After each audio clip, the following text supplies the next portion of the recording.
we'll make the transition now, talking about Falmouth Commodores. So you worked for the Falmouth Commodores this past summer. Right now, you just working there, just finished up the season. Aussie Falmouth had a good season, finished 19-21-4. Made a nice run, though, in the playoffs, though. Obviously, you won a game against Bourne, who's now in the finals, up 1-0. That's a run on its own, just winning a game against them, since they're up 1-0 in the finals right now. Going 1-1 against them the first two, obviously, you forced a game 3. Yep. Didn't work out, obviously, in the end of it, but you did blow them out in game 2, 11-4, and that's obviously big to build on, especially considering how well they've been playing. I went to a game about a week or so ago now, a week and change ago. I saw them play against Hyannis, since a kid in Northeastern, Mike Sirota, plays for Northeastern, plays for Hyannis during the Summer League, obviously, and saw them play Bourne. They had a lot of good pitches. They had a good team, honestly, all around. So beating them even one game, because Hyannis kind of got blown out the game we went to. If I remember, they might have lost by 4 or 5. Wasn't like a 10-run game, but they weren't really in it too much towards the later innings. You guys beat them once, which is honestly impressive. Yeah, 11-4. Yeah, it was a big game. It was piled by a 7-run inning by the boys. We have a lot of really strong players. We have Alex Mooney, shortstop from Duke. We had Andrew Pickney, was our center fielder from Alabama, and then big bats from Cromwick and Walsh, both from Oregon. We just had a lot of big guys who could hit the ball, who could field, who could run. We had a really strong all-around team, a little bit younger, because the Commodores are always about, at the end of the day, it does not matter if we win that championship. It does not matter. What matters is getting guys to the next level. Like, we had Jacoby Ellsbury, we had Adley Rushman, we had all these guys who are, like Reese Hoskins, all these guys who are making back to the MLB level. Coach Trundy in the town of Falmouth helped get them to that situation to where they are now. Definitely. So, and obviously you want to win at the end of the day, but at the same time, your main goal is to get the kids to the majors, and you guys are doing just that, which I didn't know Reese Hoskins played there too. That's sick. Yep. Yeah. That's awesome. Tito Martinez, we had a ton of ex-players who making big waves in MLB. That's awesome. That's great. That's cool, though, too, considering you were working for them, too. So I'm sure you probably saw, which I'm going to talk about a couple guys right now. You probably saw guys that we drafted a year or two now, which I saw in your roster. You had a couple kids.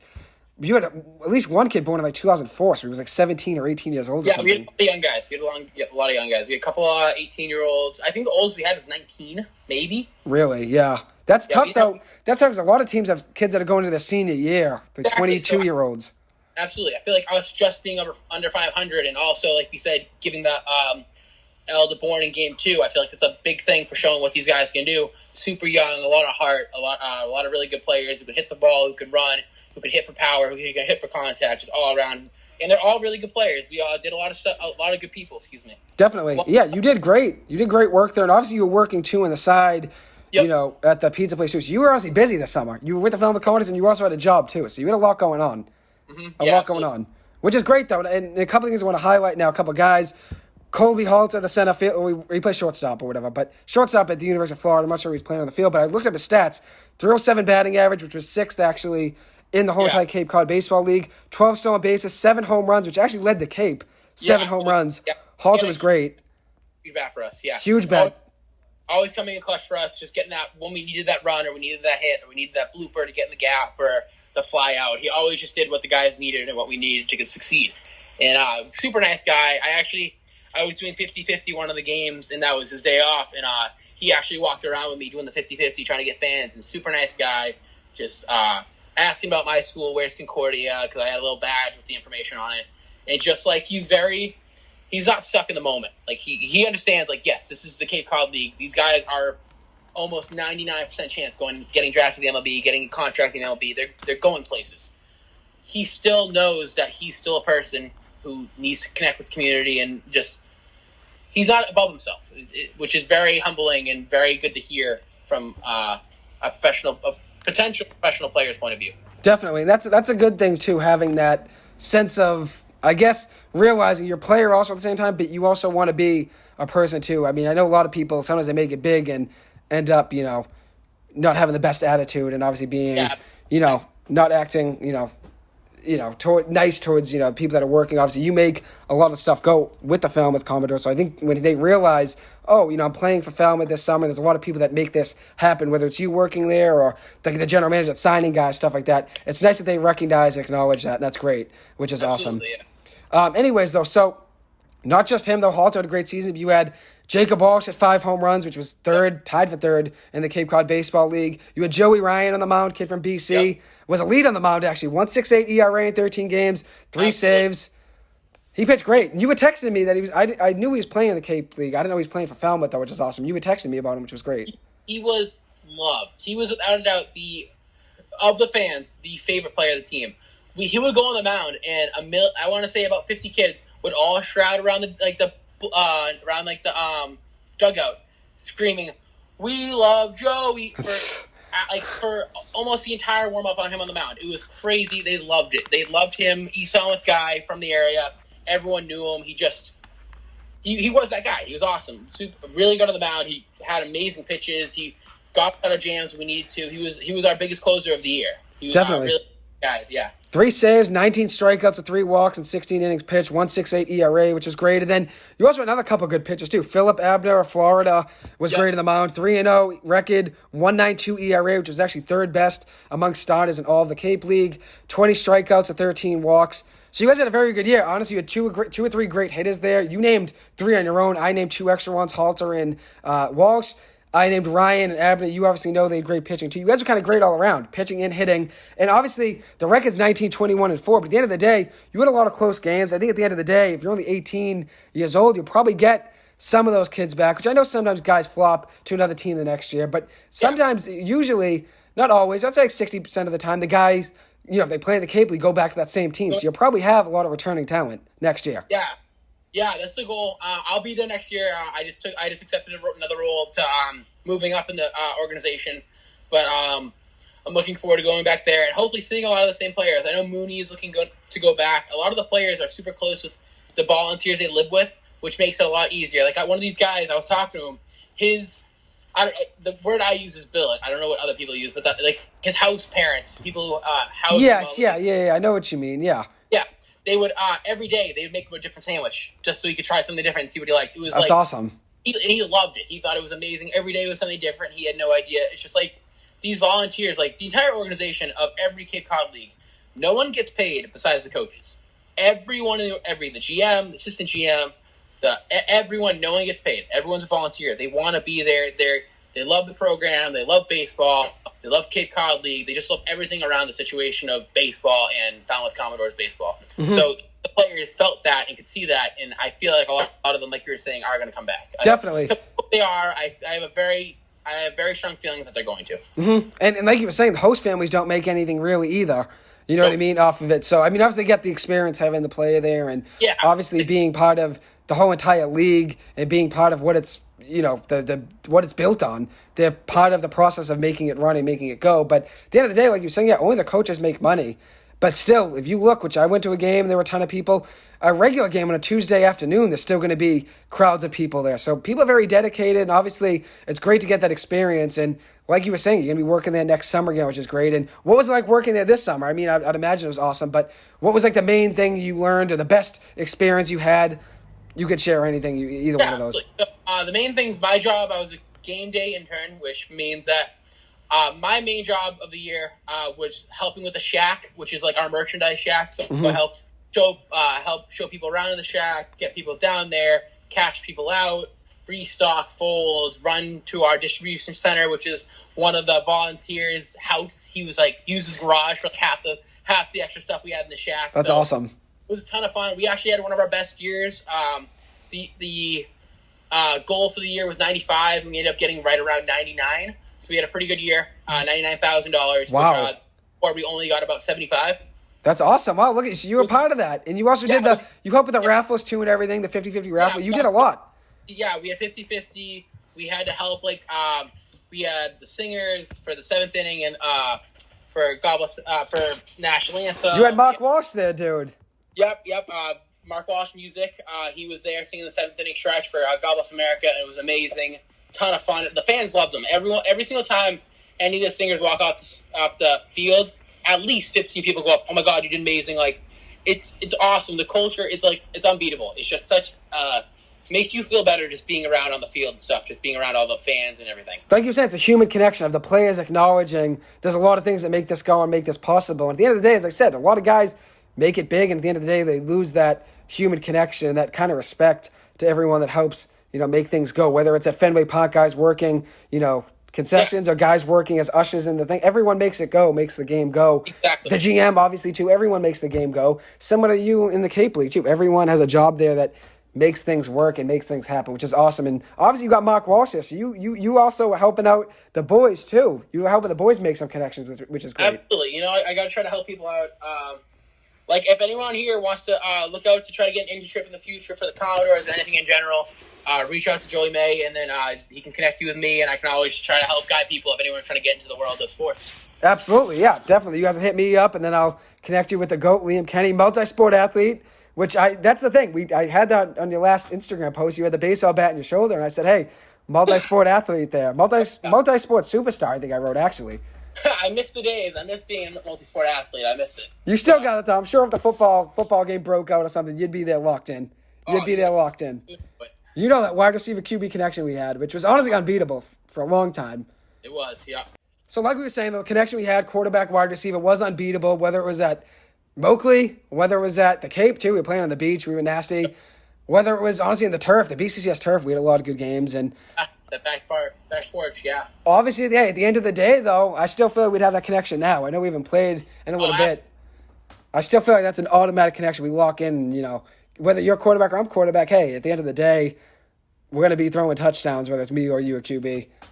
I think at the end of the day, though, me or you would be fine with either. If I'm quarterback or you're quarterback, I think we both trust each other. As long as it's one of us, we're locking it down. We're trusting each other out there. But anyways, to finish up the Cape Cod talk, and then we'll move on to something, really quick, Bruins or Patriots or Celtics. So it's currently game 2 now, starting at 3:30. Bourne is up 1-0 on Brewster in the series in the Cape Cod Finals. They won game 1, 3-0 last night. I'm rooting for Bourne personally. I know they actually beat you guys, so I know you might not be rooting for them, but I'm only rooting for them because Brewster cut the Northeastern player I'm a fan of, Mike Sirota, and then he ended up going to Hyannis. So I won't be rooting for Brewster because of that. But Bourne, honestly, is a very good team. Like we were talking about, they had Matt Shaw from Maryland, who led the Cape Cod League in batting average, 360 batting average in the regular season with 5 home runs, 19 RBIs. And then also Brewster has a lot of good players too. Casa DiMartini's one of them from Virginia. Virginia Tech it is. Very good ACC baseball player. Hit 248 in the regular season for the Cape League. And then now in the playoffs, hitting 444 with 4 home runs in 5 playoff games and 8 RBIs. He only had 2 home runs and 15 RBIs in the regular season. Now he has 4 home runs in just 5 playoff games. But game 2's today at Brewster at 3:30. Who do you like, though? Or who are you rooting for between those two? Who I'm rooting for? Bourne or Brewster? Or you just rooting? I mean, I only picked a team there just because I said I had a bias there, I guess. I don't have a horse in the race. I'm always Falmouth. As long as it's not Katuitt, that's all I care about. I just don't want Katuitt winning. Yeah, I heard Katuitt had a little beef with some other teams. I heard about that. Katuitt's our biggest rival for Falmouth. But I have a feeling Bourne's going to lock it up today in 2. I feel like that they're the stronger team. Yeah. Brewster definitely is a very strong team. I don't want to take that away from them, but I feel like they're the pitching and the hitting though on Bourne is just great right now. They're very locked in. Like we were saying, I mean, Brewster won the Cape Cod League last summer, so both teams are very good. I think at the end of the day, it'll be a good thing. You don't got to pick a team. I was only just saying just in case you had a preference there. I feel like Brewster in the regular season with Harwich and Orleans definitely had a little bit of a weaker schedule when compared to Bourne, and Bourne was just able to compete and produce, even playing those really hard teams.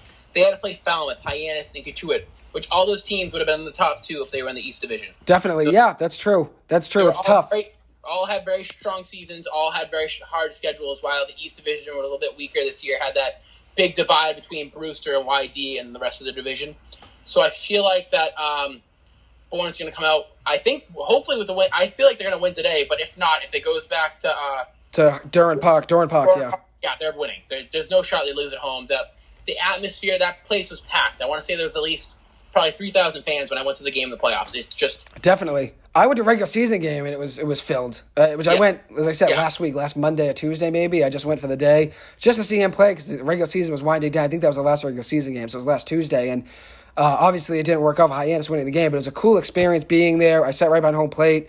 You get to see the pitchers right up close. And although there were no BC players on either team, it probably would have been nice for me to go to Falmouth to see, Joey Ryan, see BC kids, doing big things. But that's awesome. And like you were saying, Durant Park, it was a great experience being there in regular season games. I'm sure that playoff game was even crazier. It was game 3, too. You were there at game 3, so it was even crazier. Yeah, absolutely was, yeah. It was definitely a cool experience. Cape Cod League is just different. The access you have to the field to get that close to the players and get your ball in there to get signed or to talk to the players one-on-one or the people in the bullpen, it's just different. If you haven't gotten to a game, you've got to get to one at least once. Definitely. That'll be awesome for sure. Anyways, so now we'll transition to the Bruins. Bergeron, Krejci, both re-signing with the Bruins coming back. Bergeron got a $2.5 million deal with $2.5 million in incentives. Krejci got a $1 million contract with $2 million, possibly more in incentives. And then you look at the Bruins are coming back. They have a lot of injuries, so obviously these two pieces are great and all. But you got Grzelcyk out until November with that shoulder injury. Charlie Coyle out until December, I believe, with the shoulder injury as well. And then Brad Marchand out until December also with a hip injury. What are your thoughts on the Bruins? We'll start with Krejci and Bergeron. What are your thoughts on them both coming back to the beach for another season?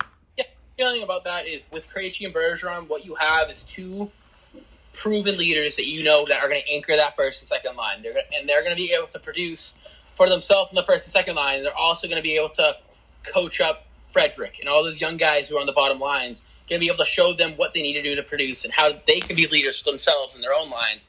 So I feel like the only thing that's going to happen is we're going to have a little bit of a skid at first with losing Marchand. That's a really big piece on the front end. But I feel like after we get our feet under us, I feel like we're going to have a really competitive start to the year, and then we're going to hit December, and we're going to get most of those pieces back, and then come that big bend in February, we're going to make that push into the playoffs, and I feel like we're going to be very competitive throughout the year. Definitely. I think that's the big thing is when you get your health, which it was kind of like how I felt about the Red Sox. Obviously now it's a downfall, but I was feeling like in June, when they were unreal in June and the best record in baseball in June, I was thinking when you got Chris Sale back, Rich Hill back, Michael Walker back, all these guys coming back from injury at some point in July or August, whatever it was the timeline for all of them, I was thinking they were going to be unreal because they were unreal in June. I thought, get all those guys back healthy, get Trevor Story back healthy, Kike back healthy. I thought they were going to hit a big push and just make a huge run. And obviously that didn't work out. You got Chris Sale hurt now too. But I think the different thing about the Bruins is they'll be in the regular season, just at the beginning of it. So even they're struggling before, getting those guys back at some point, something to look forward to. With the Red Sox, I don't know what it is. They just hit a point, rock bottom now, and they're just on a downtrend.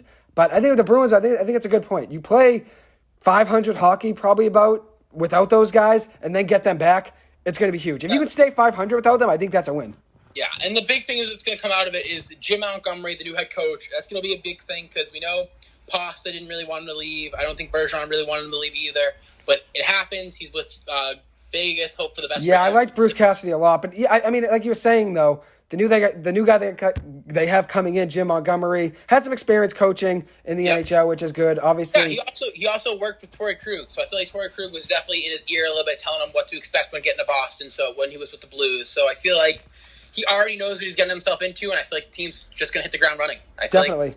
I think Lysel, hopefully, I want to see him make a big push this year to be a contributor on the fourth line if he does make it to the NHL this year. I know he's still a little bit young and a little bit undersized still, but I feel like we have a lot of good people in our farm system who's going to make the difference between the next 2 to 3 years, maybe even this year if they can, if the AHL program can coach them up enough. Definitely. That's a big thing too, which Mark Walsh, big fan of him too, Fabian Lysel, and then Mike Hurley likes him a lot too, which I think he'll probably be up at some point this year, I'd imagine. If not, I guess maybe next. But he should be up this year, I'd imagine, since he's been playing well. Yeah. He probably should be, right? Yeah, I think he'd probably be up this year, which might be a big boost for the team. And he maybe even at the beginning of the season, you're going to be missing, as I said, a lot of goals there. Marchand being gone, that's a lot of goals. A lot of goals. And obviously McAvoy will help you on the offensive end a little. Grzelcyk, great defensive forward too. But you're losing, and Grzelcyk's good in the power play, which Mike Hurley even pointed out before too. He's good in the power play, setting up guys, at the top of the point. Wall. Yeah, very, very good at helping a lot of our players, especially with him being out and Marchand, they're not just goal scorers. They're very good at facilitators, setting up the game, moving the puck where it needs to be. Not even with the puck, just moving in areas to draw defenders, to give our players that open shot, to give them that extra second for the shot or that extra foot to get the puck in between defender and the goalie. It's just there's a lot of things that those players do that I feel like even when they're injured, they're going to be helping coach. I feel like they're definitely going to be coaching. Definitely. Maybe even making more trips to Providence to help them down there, which we for the team. Definitely. But I feel like it's that mentality of next man up. We need those guys to step up and play because we're not in a situation where we're going to start rebuilding. Yeah. We have Pasta, who's I believe going to be 25 or 26 this year. Bergeron, who's old. Marchand, who's older. It's it's coming to a point where we need to win games. We need to win games. We need to compete in the playoffs. We need to clinch early. We need to hopefully President's Trophy could be a chance, but I don't see us winning the President's Trophy, but I feel us definitely being a contender for it. Definitely. I mean, I think if you get health at the right time, you get healthy at the right time, hit your stride, I think that makes a big difference. You better keep your skates ready, though, kid. Hey, there's some defensemen hurt. As I said, Grizzly, McAvoy, keep your stick ready. You never know you get a call. But that's the thing, though. I think you get healthy at the right time, hit your stride, get going. I think it makes a big difference, especially considering it's a long season. I mean, the Bruins are losing these guys just for the first month or so, month and change, 2 months maybe. The Red Sox were without a lot of big pieces. Chris Sale, obviously, not the whole season, but we were out without him really besides, there's one start and change, 1.5 starts or whatever.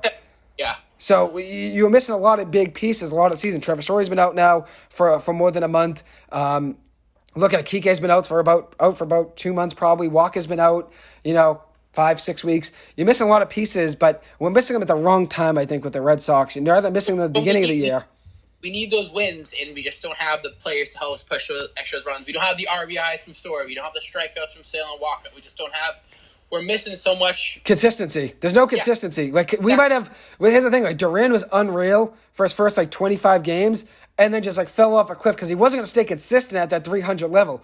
Trevor Story, though, he can give you consistent RBI a night. Usually, if he's in the lineup, guys are on base. I think that makes a big difference. What do you think of the Chris Sale injury, though? Do you buy he fell off a bike, or some people are saying now, who knows, maybe he got into a fight or broke it doing something else?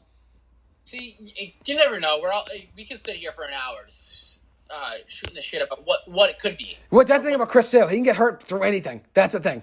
That's a big thing. He can get hurt anyway, whether it's in game, out of the game. I mean, obviously, the injury he had in the game where he took that ball off the wrist. He should just stay in the hospital and then he won't get hurt. I feel like just stay. Don't even practice, honestly. No, it's just at this point, I feel like he should reevaluate where he's at. I feel like that he's at a point where he's just going to keep getting hurt. I think that's the thing. I don't think he's at the level where he's going to be a 7-inning starter when he comes back top end of the rotation. He's going to become like a long reliever. That's what he's going to probably. If he wants to adjust to that, and maybe be a 5th starter if he wants to stay starting and do 5 innings a day, but I don't think he could take the toll on his body, the 6 innings, 7 innings.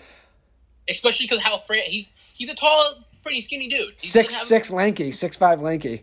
And if he gets the bullet up the middle and he gets hit, he's gonna break something. Something's gonna break. He just doesn't have the durability in his body and his body type itself to be able to pitch those 7-inning games for half the season. Yeah, he used to be so great at that though, giving you 6-7 innings so dominant a night.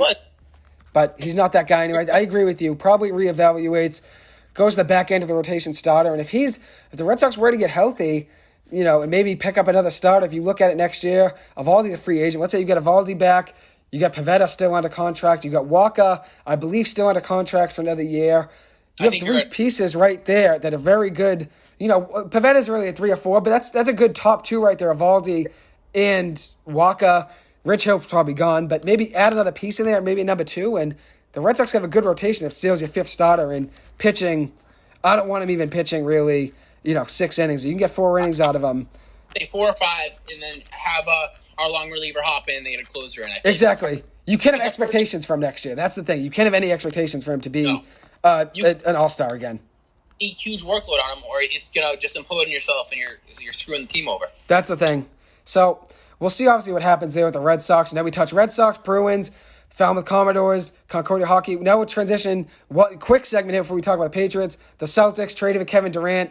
Are you interested in doing it, or would you not? See, I love KD as a player. I just don't like him as a person. So I feel like that if he comes to Boston, I don't know if I don't want another Kyrie incident. That's my biggest fear. I don't want another Kyrie. I need someone who's going to come on the floor and be like Marcus Smart. Just work their butt off every single game. Get those boards. From Kyrie's position, get those boards. Facilitate on the field. Facilitate in the point guard. Yeah, facilitate the offense. Absolutely. Yeah. If it ends up being the Kyrie thing over again, it's the same thing as the KG trade with the Nets. We look like now instead of us being the winners. It's just definitely. I think we have a lot more to lose because I think obviously Kevin Durant, great play like you were saying, but he's kind of quit on the Nets now. Didn't really quit on the Warriors. He just left the Warriors, but he really hasn't been, great probably in the locker room really in any of those franchises. But the Warriors, the Warriors just had a great culture already, so it wasn't like he made that culture great. They already had a winning culture. Obviously, he helped them win, but I don't know though. There's some things about him, like you were saying, and I don't know if he's going to help you in the locker room. He's definitely not a leader. He's not like a LeBron who's a leader. Marcus Smart, not a superstar, but he's a great leader on the court, great leader in the locker room. I don't think Kevin Durant's really that. I think you're losing Jaylen Brown. You're probably going to lose Derek White. You're probably going to lose maybe even Robert Williams too. And they want Marcus Smart, but supposedly Kevin Durant wants to play with Marcus Smart. So if the Celtics were to trade for him, it wouldn't be Marcus Smart. The deal would probably have to be Robert Williams instead maybe. But you'd be losing a lot of pieces, and I think the Celtics team could win right now without him. But with that being said, though, he has 4 years left in his contract, $198 million due on those 4 years. And Jaylen Brown only has 2 years left at, I think, $27 a year or $25 a year, whatever it is. Yeah. And that's the thing, though. If Jaylen Brown were to leave after those 2 years, you're going to say, people are going to say, I know you in general, I'm just saying you, just hypothetically, people are going to say, why would you not trade for Kevin Durant then if you knew Jaylen Brown was going to leave after 2 years? But I think it's tough. You might kill the culture. You don't know. So say if we don't trade for Durant, this year we lose, next year we win. Or even this year we win. Yeah. Jalen's going to want to stay. It's like... You're right. We're playing with hypotheticals where we can see that our team now is a winning caliber team right now. I feel like there's no need to mess with that chemistry. I feel like that Tatum plays really well at the 3, Mark Smart at the 2. We just have a really strong team. There's no need to change that. Definitely. I'm with you there. I think the Celtics team right now is already built to win. I think Kevin Durant, obviously, the Celtics are in a good position kind of either way, whether you have Kevin Durant or you have Jaylen Brown. They're going to be in a good position either way, probably for the next couple of years. But it's the aftermath, the effects of trading a guy like Jaylen Brown and Marcus Smart that could kill the locker room. And you never know. I don't know. I know Durant's a great player, top 3 player in the league still. But I think you're giving up a lot. And I think there's a lot of question marks about him. 34 years old, has had his injuries. Obviously, has now skipped from franchise to franchise, Thunder to the Warriors, to obviously the Nets, now to, who knows, the Celtics, Suns, Heat, wherever it is. It's going to be crazy to see where he ends up. But yeah, I don't know if the Celtics need him. And I like what you said about it, though. I think you already have a good team on your own. You can already win with Jaylen Brown. Why mess that up and run the risk of losing Jaylen Brown? And then who knows? Kevin Durant will play 2 seasons for you and then do the I want to leave again. Yeah, or even like there's just a million variables where with our program right now, who we have right now, we know we can win. Definitely. We got there. We were there. Definitely. Knocking on the door. 2 wins away. Yeah, right there. All we need to do is reload, and we don't need that much. We don't need a KD. We need we don't have Horford still, do we? He's technically a free agent. I think he's going to come back, but he's still a free agent. I feel like we bring Horford back, that would change our if we bring him back again. Great leader. Yeah, huge leader. He stretches the floor. He can shoot the ball, mid-range, 3-point. Right. Rebound. He can just do everything. It's just so many more things for a defender to think about. I feel like it would just elevate the Celtics as a whole. Yeah. KD, he could do probably a lot of those things better. But it's not worth losing all those other pieces and losing chemistry we already built over the last couple of years. I think you're losing more than you could potentially gain, especially considering, let's say you trade for Durant. If you don't win the NBA Finals, it's a bust. Even if you make it 4 times, it's a bust. Yeah, you have to win. You need a ring. Yeah. I also think it's way too much expectation. Like right now, yes, we expect to win. We make it championship again, well, I'd be pretty happy. Eastern Conference, I'd be pretty happy. But if we get KD, we need to win. We are putting way too much, we're going all in. Definitely, yeah. If you trade all those assets and you don't win, I think it's a fail at the end of the day. And I think the Celtics realize that. I think Brad Stevens knows that too. So we'll see. I think Horford will come back. Good point. He is still a free agent. I think he'll probably be back in a Boston uniform. I don't know why he would leave, considering he was a big piece of this playoff run we just had. Well, yeah. He was a dog out there. He played well. But I'm excited to see what happens in the future with the Durant thing. I mean, I don't think the Celtics need him, but I'm excited to see where he goes. I think it could shake up the league. Obviously, the Brooklyn Nets are going to be now in pieces. I'm excited to see where he goes. I think it'd be interesting to see. But I don't know, though. I don't think the Celtics really need him to win. I think I'd rather a team like, I don't know who. Miami doesn't really need him either. I mean, they have a good team. Right? They could probably use him with Jimmy Butler. Actually, be unreal. You can go to the Suns. That'd be a pretty good big 3. The Suns, the Sixers, maybe? See, I would say the Sixers, but we already saw him and Harden together. You're right. I think he wants out so bad. I think Durant's so desperate to get out, he wouldn't even care to play with Harden again. I think he just wants to be out. Harden want to play with him. That's my thought process. Would Harden want to play with him, you're saying? Yeah. I think Harden and Embiid are such a good, they duo? work together so I feel like if they just keep working on that, and they're both pretty young. How old? Harden's older than the two. What is he? 28. Harden's a little old. I think he's like 32, but really? Embiid's younger. Let me see what James Harden's age is.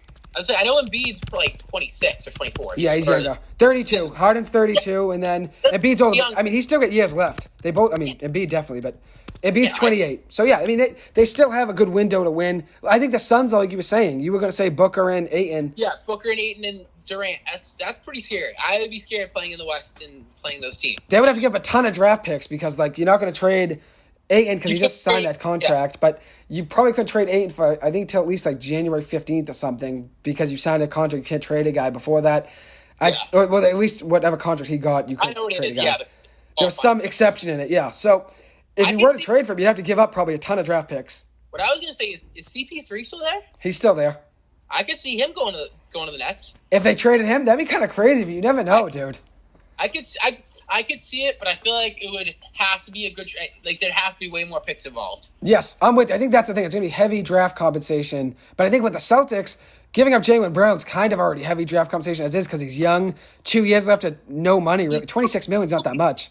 He's proven to be good. We don't know how we don't know how Chet Holmgren's going to be in the NBA. You're right. Like, he looks amazing, but you don't know. Like, he could come in and be a bust. You know how guys are going to transition to the league, especially considering Holmgren's skinny. You got to be able to keep up weight-wise, too. Because a lot of those guys, Holmgren's going to struggle facing Embiid. Embiid's got so much muscle, and he's so big. Giannis, so big. It's going to be a struggle.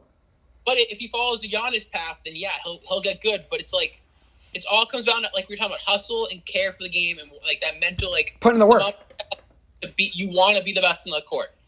That you got to put in all that work. And I feel like with Brown, we see that. With Holmgren and all these other guys who are coming in the draft, we don't know that. You don't know that. Play. Definitely. It's the Mamba mentality. You said it best. Exactly. It's definitely. Yeah. It's important. So, now we'll transition really quick. Anything else you want to say about the Celtics before we transition? The last thing is, I don't know if you just saw it, but Bill Russell, actually, his number 6 just got retired. It just happened. Yep. I think that's huge. Rest in peace. The greatest winner of all time. Yeah, 11 rings in 13 years, dude. He is. It's like unfathomable. Like you can't picture that. Like I can't picture 11 wins in 13 years. That's just that's outrageous. Like, Brady couldn't even. He's got 7, and that's impressive. No one ever will touch that. I will say I don't think anyone else will have that percentage of winning ever. Definitely. You're right, though. No, that's a good point. I mean, Brady's got 7, and it's not even, like, it's 11. Best athletes ever. And the funniest thing is Bill Russell's not even, like, ever talked in the GOAT. Never. He's never talked about it. I mean, I know at the end of the day, sports-wise especially, considering how much he's won 11 rings. I mean, just in the NBA should be. I think in all of sports, so you're right. He should consider more in all of sports, just considering 11 rings in 13 years was unreal in all those years he played. Yeah, it's really cool, though. They're going to retire number 6 in all the NBA. I think that's great. He deserves it, too, like you were saying.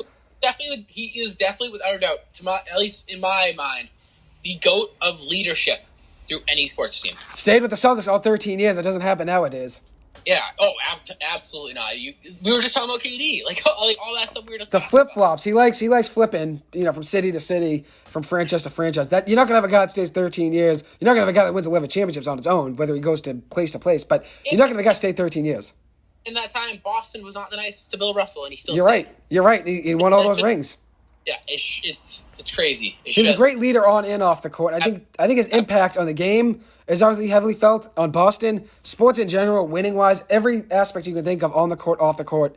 He was a legend, a champion, a GOAT, an icon in every single realm. And I think at the end of the day, I think it's a very nice touch of the NBA to retire his jersey. I know I saw a couple weeks ago they were saying they should, or a week or so ago now, they were saying they should, but you never know. I mean, the NBA, they haven't retired too many jersey numbers, so yeah. It's nice that they did. I think it's a very nice touch. And I think, it's a good point by you coming in with the breaking news. I love it. I meant to say it too, but I missed it. But you came in with it. I had it. I was going to say it, but I didn't have it. Obviously, what would you call me now, not you? I know. Yeah, you got all the notes here now, kid. I saw it, but I was going to mention it, and then I just forgot. But hey, I almost forgot too until you said anything else, and I remembered. You drilled it though. Hey, I love it. You're on your A game. Anyways, now we'll talk Patriots really quick. Patriots Giants preview. We'll do a quick one for that. So tonight's game, 7 o'clock at Gillette Stadium. No Mac Jones. Patriots starters probably won't play at all. If they play any, it's going to be very little. The Giants, though, hey, starters will be playing at least a quarter. So if the Giants were to lose this game, I'd be very disappointed considering it's going to be the Giants starters on offense and defense versus the Patriots. Second string is probably just about all around. I'm excited to see, though. I think with the Patriots, I think the main worry for them is their offense, and obviously now you're not going to be able to see their offense tonight. No Mac Jones. You're not going to be able to see what the offense looks like. But I think my main worry with Mac Jones this year, which I'm going to ask you your opinion on him, I'm not even against Mac Jones. I just think Joe Judge is going to make him regress to a certain extent this year because of how bad he got Daniel Jones' numbers went downhill with Joe Judge. How do you feel about Mac Jones? We'll start there.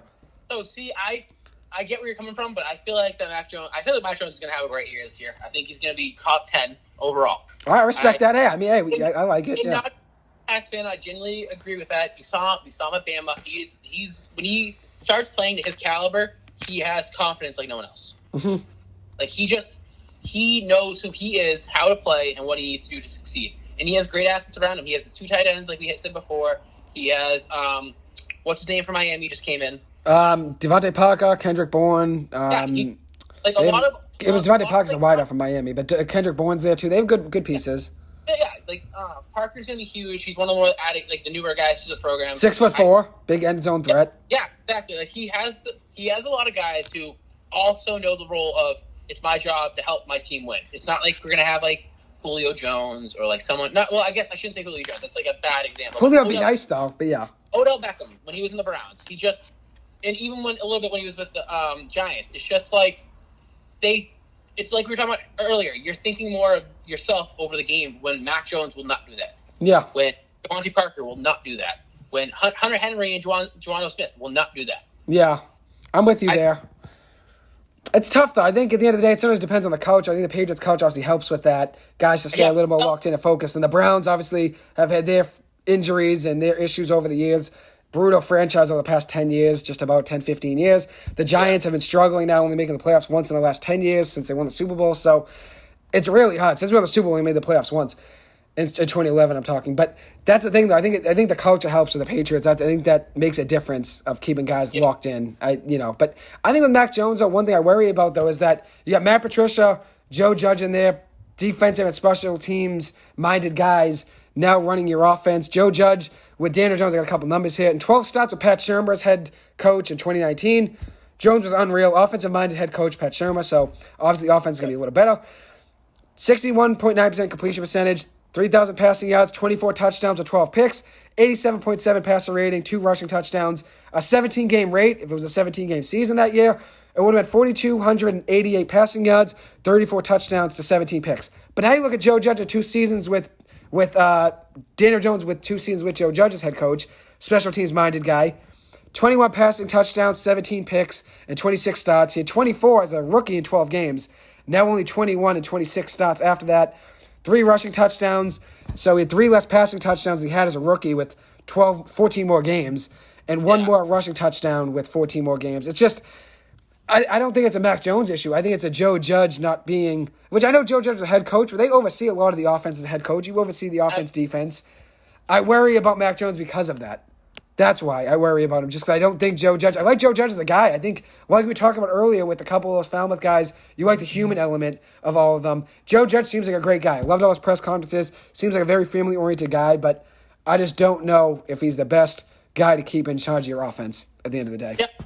That's actually, when we were talking about what we're looking forward to the game, I'm looking forward to the play calls. I want to see what we're doing as a team. I know it's not the starters, but they're probably going to be calling some of the similar plays that they're going to want to run in the season, like the same concepts with whether it's an outside or inside run or if they're looking deep or looking mid or short.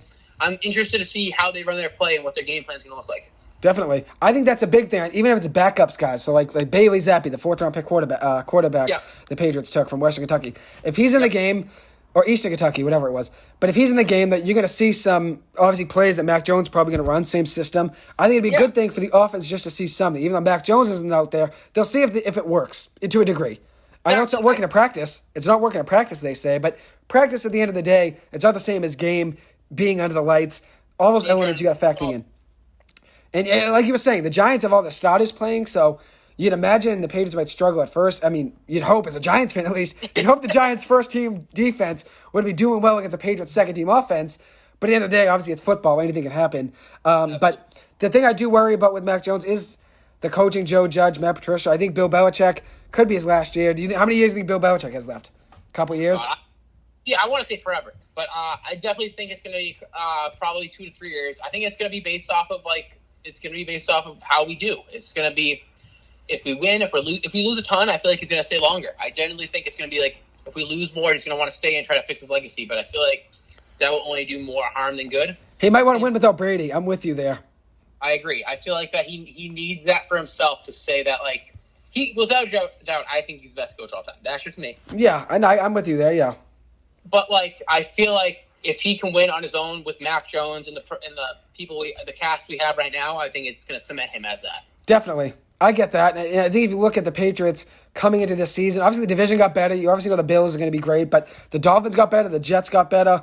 Yeah. Now I'm not sure about the Patriots. It's a question mark right now because the offense. The whole talk of the whole training camp's been the Patriots offense can't move the ball. They can't move the ball. They can't move the ball. But I think at the end of the day, sometimes that's just naysaying. That's hearsay and stuff on the outside. And the Patriots, once again, the field might be locked in. Brady's in training camps has his issues and has been great. So that's one thing. I think the Patriots, this could all just be, he said, she said thing, and then they get out there and they might be able to move the ball better than what people expected. I think the division did get better though. I'm not sure what do you think of the Patriots division? It's the AFC East. It did get good. No, I totally agree. I feel like I don't think the Jets got any better. I feel like they on paper did, but I think you think they're still the Jets at the end of the day, even though they got better. They're still the Jets. I feel like the coach is definitely going to do a lot for the team. I feel like they're definitely going to have a better record. Salah's a good coach, yeah. They're not sweeping any team in the AFC East. That's just not going to happen. Yeah, if they go 3-3, it's a win for them, honestly. Yeah, exactly. Yes, that's what I mean. I just feel like that they're still not that caliber team to play with the Bills, with Stephon Diggs and Josh Allen, or with Tua and Tyreek Hill or Mac Jones in our offense. It's just like there's too many. The other teams in the conferences just have too much strength in our division. Just have too much strength on their team, both sides of the ball. The Jets aren't going to be able to compete. But I can see any other team in our division making it far in the playoffs, AFC Championship. I can see any three of us doing it. Yeah, I think the Patriots division's good. And then also, if you look at the AFC West, there's going to be a lot of wild card teams there. Oh, yeah. Whether it's the Raiders, Broncos, Chargers, Chiefs. A lot of the AFC it's going to be a lot of teams are going to have very upset seasons because they're probably going to go like 11-7 and still not make it. Because of how good the division is. They might go, you could go 4-2 in that division, the AFC West, and still not make it because of how good your division is. Exactly. That's the thing. It's going to come down to those the division matchups. Like, if we're able to sweep the Jets and split with the other two, that's going to be really good for us. Yeah, the Patriots go 4-2. I think that's a win. I think 3-3 even might be good considering the Bills playing them twice as tough. The Dolphins always beat you guys once. It's usually at Miami. So if you split with them, I think you'll still split with them. Even though they got better, I think you still could split with the Dolphins. The Bills, if you split with the Bills, I think that's a win in its own. You'll take a split. I think we'll definitely win at home, but just playing in Buffalo is so hard. Those fans, it's just it's a different environment. It absolutely is, definitely is. It's a different environment. I know you're not a big fan of the Jets. I think the Jets offense got better. I like what they did in the draft. Obviously, going to get a wide receiver in the first round, Garrett Wilson or whatever. They got Garrett Wilson, right? Was it in the first round? Yes, yeah. And then they have Elijah Moore, obviously. I think Zach Wilson takes a step up this year. The defense even got a little better, too. Have a lot of issues on the offensive line. Mekhi Becton's out for the year now. They just signed Dwayne Brown, that old tackle, five-time Pro Bowler from the Seahawks. Yeah. But I don't know. I think, like you were saying, though, the Jets could just be the Jets at the end of the day, and I could just be way off this. But I think the Jets can go 9-8. Is that maybe I'm way off? I don't know. I think that is their ceiling. That is definitely their ceiling is 9-8. Okay, I respect that. I respect that. I could see them going like 2-16. You never know because they could just be the Jets. 2-15. Excuse me. I could totally see them going 2-15. Yeah. It's just it's going to come down. We can't really predict the Jets because you never know with them. With them, like injury bug always hits them pretty hard. Like they usually never win at home. It's just like they just have really bad aspects all around for their program. They choke games. Oh yeah. Oh, it's them and the Bears. It's crazy. Yeah, the bad news Bears. It's crazy. I don't know. I feel like the Jets are going to be very hard to predict. Another team that I very like this year is Detroit. Detroit, yeah. I know you've been liking them for some years now. I respect it. I see them sneaking in. I think they're going to beat the Vikings. I think they're going to be 2 in the NFC North, and I think they're going to sneak into the playoffs. You think the Packers are on a downtrend? Yeah, I think Packers is still going to be the one in that division. I can't see them having the same production without Davante Adams. Okay, yeah, I respect that. Yeah, I mean, they don't really have a number one now. they bring in? They brought in Watkins. They got Lazard's, I guess they're one technically. Watkins, they brought in Christian Watson, they drafted in the draft out of North Dakota State in the second round, wide out. He's pretty good, but you can't expect to have Lazard fill in for Davante Adams and have the same results. You can't. Yeah, it's not the same. That defense is not the same defense they used to have. Mm-hmm. And that's gonna be a lot of more work on Aaron Jones, which is not gonna be good for them. And AJ Dillon. I know you like AJ. I do. I love AJ Dillon. I love huge quads in that guy. Holy crap! But I can see. Yeah, I don't know. I'm scared about that. That workload is a lot for that backfield, even though it's two of them. That's a pretty large thing to put on them. Yes, they have Aaron Rodgers, great quarterback. I'm never going to take that away from him. But I can't see them being the same team they were last year. It's not going to happen. You can't lose top. I would say one. My number one wide receiver is Davante Adams. Yes, he's my number one right now, too. I would agree with that. Can't expect to swap him out for probably a solid wide receiver 2, maybe wide receiver 3. Yeah, I think Lazard's probably around there, wide receiver 2-ish, wide receiver 3-ish. Yep. You built up all your wide receiver, your strings, but it's not going to be the same. You can't. Aaron Jones is used to, but Aaron Rodgers he's just throwing it out to Davante Adams, is getting all the yards he needs. You can't do that with Lazard. It's not going to happen. I'm with you there. I think it'll be interesting to see what happens there. So you got the Lions as your sleeper team. Yep. What team do you have as a bust team? A team that everyone has high expectations for? So this is I had high expectations beginning of the year, but I think out of the AFC West, it's going to be either the Chiefs or it's going to be the Broncos, because a lot of people see the Broncos being very good with Russell Wilson. I just don't see it happening. I think that he was really good with Pete Carroll. I think that really helps him. I think the Seahawk area, Seattle, is a really good place to play. The fans love him there. I feel like the Broncos, it's not really the same. They're not used to winning. It's going to be different. I don't see them doing that well. I could see them being around 500. I'm with you there. I think that would probably be my bust team, too. I don't think the Broncos would be that good. I think Russell Wilson's, he's still a good quarterback. I'd probably put him at 10-ish maybe, but I don't think he's a top 5 quarterback in the league anymore. He starts every year as a top 5 quarterback in fantasy because he has four touchdown games to start each season and then falls off a little bit. I think he's around 10 right now-ish quarterbacks. I think he's on a little bit of a downtrend. I think the Broncos obviously have a good roster, but I think they're my bust team. I think they'll probably go 9-8, 10-7, but a lot of people have them going very far, like AFC Championship. I like the Raiders most in that division. I think the Raiders are going to be really good. A lot too. I think it's with they have Waller, they have Carr, they have Adams, and they also have Jacobs. They have Hunter Renfrow too. They have a solid team. They are all those top 4 we just said are all top 10 or top 5 in their position. Yes, and then obviously, they have solid backups. Kenyon Drake, Hunter Renfrow. All around very strong teams. I just feel like they're just going to win football. They have a great stadium. They have great fans. They have killer fans. It's definitely Raider country. Absolutely. That team is just very strong, and I can see them doing very well. And Derek Carr has had very low expectations, and I feel like this is the year for him to turn it around and be that top 5 quarterback. So I can totally see him being a top 5 quarterback. We saw him at Fresno play really well. I just see him.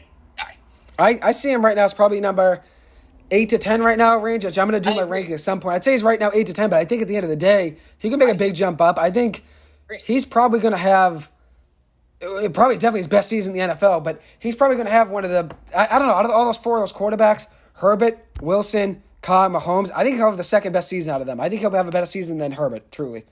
Yeah. But I don't know. A lot of people are very high on the Chargers, too, which I think they did good against J.C. Jackson, Khalil Mack. Obviously, have Joey Bosa there. They have a good core, obviously, there. But obviously, Keenan Allen and Austin Eckler, I know you're a big fan of him. You like Herbert. I think they'll be good. I don't think they're a bust team. I think the Broncos are the bust team in that division. I think they're definitely the bust team. I think if Patrick Mahomes can't, I know he has he got Scanley and they have very good receivers. Don't get me wrong. I just feel like it's going to be different without Tyreek Hill. Tyreek Hill is he's that polarizing player with that speed where you can get a touchdown off one play with him easily. Definitely. From 25-yard line. You can get a touchdown with him. Definitely. Pretty good consistently, which is unheard of with any other player.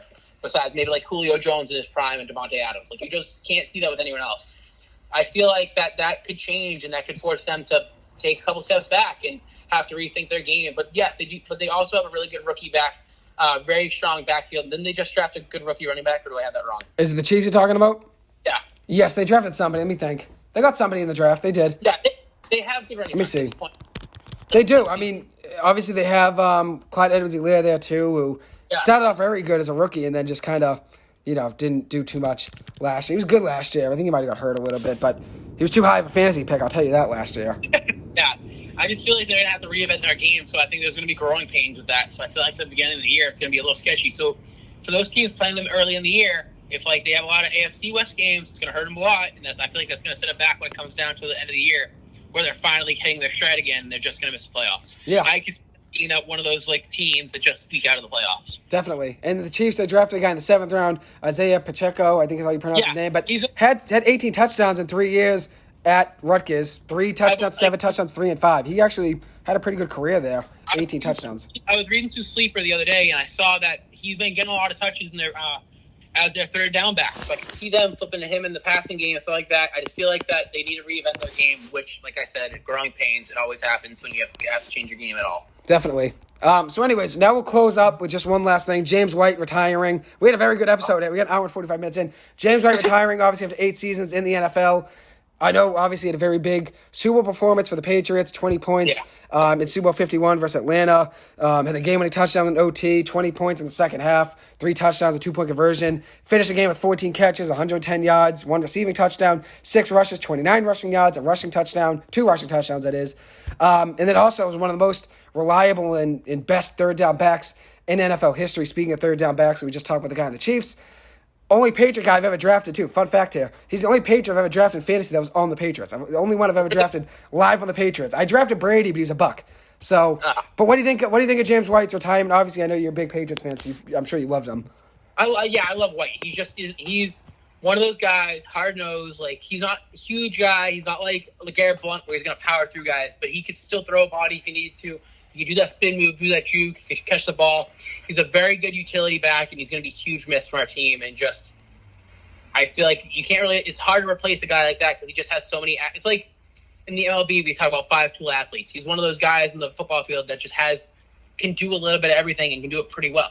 Mm-hmm. It's going to be a hard spot to fill, but he'll be greatly missed. Definitely. And I'm sure our Patriots fans, too, appreciate everything he gave you guys. Obviously, big Super Bowl run there at 51, and obviously over the years, Brady loved him as just a blanket, third down just to throw it to, always there to help you, which is great. But, hey, any other comments you have for the end? I don't want to keep you all day. We got an hour and 46 minutes in, so. Yeah, we had a good little talk. No, I feel like we hit everything we needed to talk about. I feel like Conco Hockey, looking for a big year this year. Commodores, we had a good talk about that.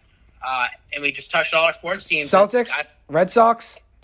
Tonight's going to be a big game. Tonight's going to be a big game between the Pats and the Giants. It's going to be a little bit of fortune telling to see what the season's going to look like for the Giants and then see how our play calling is looking. So I feel like today's, from the outside, if you're not one of our fans, not a fan of either of the teams, it's definitely not a huge game. I know it's preseason, so it doesn't mean a lot, but it means a lot for our teams. Definitely. You know me and the Giants. I take preseason like it's the Super Bowl, dude. I'm ready to go. The Giants, and I get that because you don't see the Super Bowl that often. So easy. Come on. You're not going to kill me at the end of this episode. Come on. He's already coming at me. You know I'm going to come at me at the end of the episode to finish up. But yeah, you're right, though. I mean, I do take preseason very heavily, very serious, so I get that. But you're right, though, about saying it'll be good to see the Patriots play calling, even though it's second-team offense, second-team defense. And then for the Giants, obviously seeing a quarter with Brian Dable, calling plays with Mike Kafka, the new offensive coordinator, and Daniel Jones and the new system. Got a lot of good weapons, too. So I'm excited to see, what the Giants do tonight. What do you think for a prediction of the game? I know, obviously, Patriots aren't much playing, so it's not easy to make a prediction, I guess, of what they're going to do. But what do you think for the score? Hard. I definitely think it's going to be. It's either going to be a shootout, like scoring every drive, or both teams are going to be unable to move the ball downfield. Yes, I would say it's probably. I'd probably say it's the first part, the shootout. But yes, I would agree with that.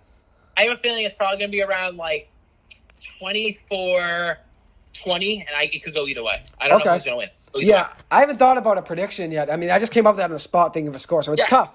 It's tough. Which I didn't even tell you I was going to, make you give a prediction for it. So I'm sorry for throwing you out there trying to give you a number for a preseason game. But I would say 28-17 or 31-17. I'll go Giants, but I'm going to go a back-end touchdown. Back-end touchdown at the end of the game, 24-17 type of thing, and they get a back-end touchdown, make it 2. But only because the Giants have their offense playing. No, I totally agree. I feel like they definitely have the upper hand playing the starters, but I feel like, I don't know, I feel like our backups, our team definitely has that mentality of next guy up, so I feel like it's going to help us out a lot, but we'll see. The Patriots won a preseason game last year. I know it doesn't mean much, but the Patriots did win that one, I think, by a score. I think it was a 3-point game maybe you guys beat us by. Yeah. So We had a touchdown at the end of the game. A Hail Mary, Mike Glennon airing it out. But yeah. we had a Glennon Hail Mary with like 3 seconds left, down by 10. But yeah, I think it'll be a good game, fun game to watch, obviously. And I think it'll be a big one, obviously, for the Giants, watching their offense, but then the Patriots, seeing the play call, see if Joe Judge is calling plays and Matt Patricia. That'll be big. It will be. It's going to be a big game. Like I was saying, it's going to be looking into this real season and see how it's going to go.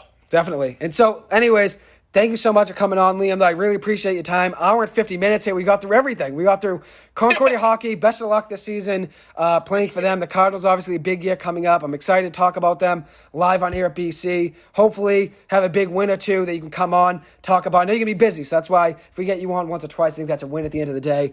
So your biggest games is something we'll have you come on and talk about it.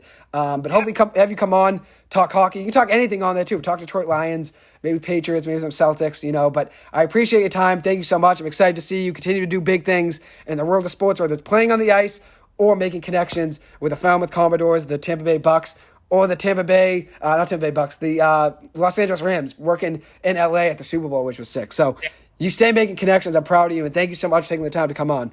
Thank you for having me. Anyways, thank you guys so much for taking the time to listen to this. I really appreciate it. It was great having my buddy, my best friend, Liam Kenny, come on, talk hockey, Concordia Hockey, big season coming up for them. I'll definitely keep you guys posted about that in the fall when their season starts. In October, they open up against Oakland in Michigan, which is going to be great. I'll definitely cover their season, talk about how well he's playing, how well the team's playing. I'm excited to see them do big things this year. So best of luck to Liam this season with them. I really appreciate him coming on here and giving me 1 hour 50 minutes, 1 hour 50 minutes of Celtics, Bruins, Red Sox, Patriots versus Giants, Concordia Hockey, Falmouth Commodores, talking Cape Cod Baseball, talking about our Cape Cod Baseball Finals predictions. It was great having him come on. I really appreciate it, Liam. Thank you so much. And thank you guys so much for taking the time to listen to this. I really appreciate it. Hope you guys have a good one. I hope you guys enjoyed this. Thank you.